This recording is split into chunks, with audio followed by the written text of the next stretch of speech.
ngasi anouba wari macha amamuk mayamgi mafamda khusinajage. Wari asi nauna machin tungkalagliba Priti Oinam na ibirakpane. Ayibi asibu support tawbiba oina mayamna like, subscribe amadi share tawbiramo. Mayam wari haurase. Wari asigi mamingna hero Kouningde boss kawgani.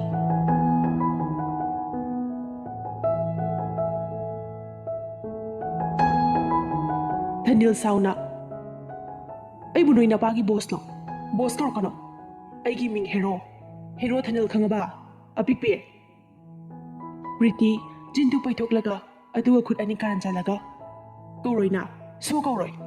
Ay di hero Kouningde boss kawgani. Daniel makhuto na maray bagta thajinjay. Aduga Sauna. Apikpe. Nang sarero. Tunglomdagi nupa ama kawrukpani. Daniel mamaydu tunglomda othoga. Kaino? Priti su septharaga nupadu de yingi.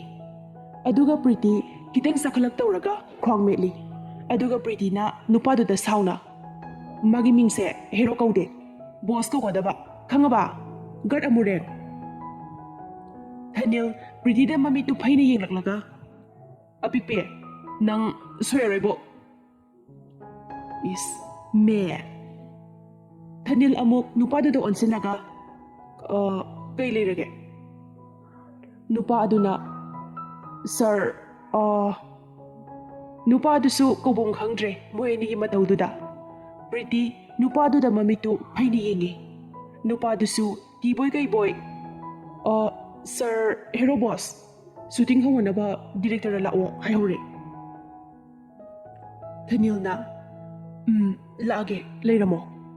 Ado boss to karo online gi hero khangaba. Nupa adu na khangsare.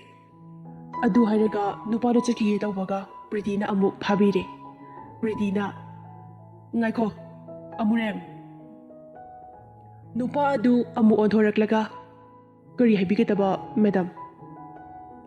Aigi ming madam ko diye. Apikpi Priti. Only apikpi Priti. Ado, nang na sir hero ko ba kawgano. Sir ko wadaba na ti, boss ko wadaba. Khangaba. Nupa adu na fagani. Apikpi Priti. Adu hairaga nupa do tholakle. Aduga sor mapi amasu hondokle. Khara hena na tahi. Ani sigi maraktagi tholakpaside. Daniel apikpi haidana kawrai.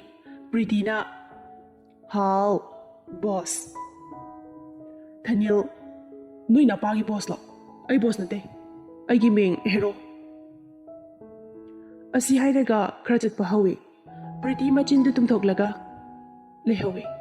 Daniel chatlambadagi lepaga. Daniel nokphe tawraga. Apikpi. Priti do Daniel na karoklabada nokphe tawi. Aduga Daniel gi furita makhudu na yali. Daniel di yangkhatli. Daniel su nokfe tawraga chatpa hawi. Priti su Daniel na chatpa maikiduda furita yalaga inakre. Ani dusu film shooting mafam yoraduna. Daniel Priti na magi furit yalibadu lauthoklaga chair amada phamhali. Daniel da apikpe. Priti Daniel di yangkhatlaga kay haigi boss. Daniel amuk maray bagda thazilaga. Apikpe. Ay boss karo kanome, hero karo. Priti manatondu thankatlaga utsili. Aduga ay di hero Kouningde boss kawani. My boss, my boss, my boss. Daniel su ay giming hero, ay giming hero, ay giming hero. Khangaba. Priti su hande angam tali. Boss, boss, boss, boss, boss kawdoine. Tanjadu da producer duna. Sir hero. Ani do maning da ontorai. Adubu Priti makoktu likhalaga Sauna. Nui na pagi sir hero ro. Sir boss ka wadaba. Producer do yamda ngakna. Sorry madam.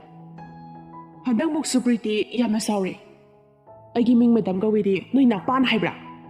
Ay giming apikpi Priti. Khangaba. Daniel Priti gi makok likhala ibadu intharaga apikpe jalo amuhana iginakta layerno Chalo. Aigi mingsu boss kaude. Nang aigi boss nate. Chalo so.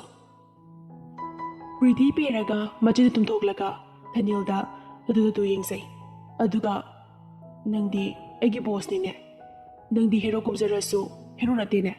Pai. Ay amu hana la oi. Chale. Dhanil su sauna. Chaluna. Chatni. Asi hairaga Dhanil gi mathaki phuritu muli. Priti na Kadaino piro. Si akhoi boss ki phurit ne. Dhanil su phuritu piki. Zese pamjade. Priti su phuritu lawi. Aduga tapna mamitu khumlaga tapna. Khongau dusu akhoi boss ki ne. Producer du de yengli ani dugi matau du da tumina sunokli. Dhanil makhong du karan chatnaraga makhutu na khomi. Hai sidi ade. Sidi hero aigi ne. Priti handak su tapna adudi khumup tu su akhoi boss ki male. Dhanil sauna moza sidi noi boss ki natabra. Adu su man kum tawe. Dhanil khumuk tu lauthoklaga moza du su man kum tawe haina tro. Priti tapna Dhanil khumuk tu lauthoklaga se noi boss ki ne dai se. Priti khumuk tu lawe aduga manam nami khumuk tu Priti na uraga hoi ma ai sige tawe manam sidi Dhanil sauna sidi boss traba male pai Priti khumuk tu langsili boss ki na dress se asi hairaga tapna mamai du amu onthoraklaga chatke tawe adubu Dhanil khamakpra haina di yengsai khamaktraba du di Priti Nungaita masu thorakle. Asom da su Dhanil su nungaita film shooting hokre. Adubu film shooting tawbadu Dhanil concentrate tawba ngamdre. Priti asum lakpana garden dugi mapandu yoroktore. Priti su chana Dhanil matabu yengsai. Adubu mabu khamakpa kawbadi leitre. Priti wakhal nungaitana lambi mayaiduda makhongdu sanga tingthoklaga phamthai. Aduga Priti mapi rasu chelai. My boss, nang yam phate. Nang na kai gi hero sunatana, kai gi hero kauningi no ba. Nang di film gi hero ne. Aduga nang na kai gi no ba. Nang na hero kauningi do. Hoy, nupi. Phamningai ka se irei hek lai tabadawna kayo nang labi mai sta phami du ba. Tunglom degi nupa kharana khairakpani. Priti kari su thosadana. Phatra, pangkhai leiri ba du ta chatlo. Chana na bane. Akhoi gi pabung bire na sabiri do. Chana bane na khoina. Salo. Nupa mana. Yam ka ine asinu pisha. Phara bane kakpiri se. Apik pi aina. Nasakto udin gi party ya mali ne. Chalo soida chalo. Yamining day. Asidi yam ka ine. Nang phangi dana. Nupa do Priti gi manakta changsila aduga he yongman bi Hagolo, Tangalaga Pukrida Tatadringaida. Hagolo Tuna. Handakti Priti, Mamaido on Horaklaga. Gari Haiba, Utinangido, Ingonda. Nupado na amok, Mamito Arenki Lautoga, Haide. Yampazane, Asidia. Yampazahaba. A koi de yadre.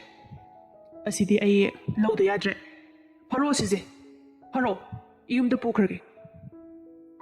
Priti, Kana Laura Oh, my boss! Nang bulam tam kay dalege. Nupado, Priti dugi makuro masawo tawbaduda. Machin masasina boss kay naga. Adubu kanghaute, Dhanil nupado gi mamaida kinathilakpa. Mayam kuba kurai, aduga nupama na good. Adubu nga saidagi tawribadu film oiramle. Mayam du sunole kuba kuri. Priti hawalaga. Ako. Kaino nung tawrisibo. Mayam du Priti da loy na yung narai. Dhanil na kay walage apikpi. Priti Dhanil gi manakasang silaga. Dhanil gi lengzum da Priti gi makutu thanggatli. Makut nama ama aduga noklaga. Hero Kouningde boss kauke.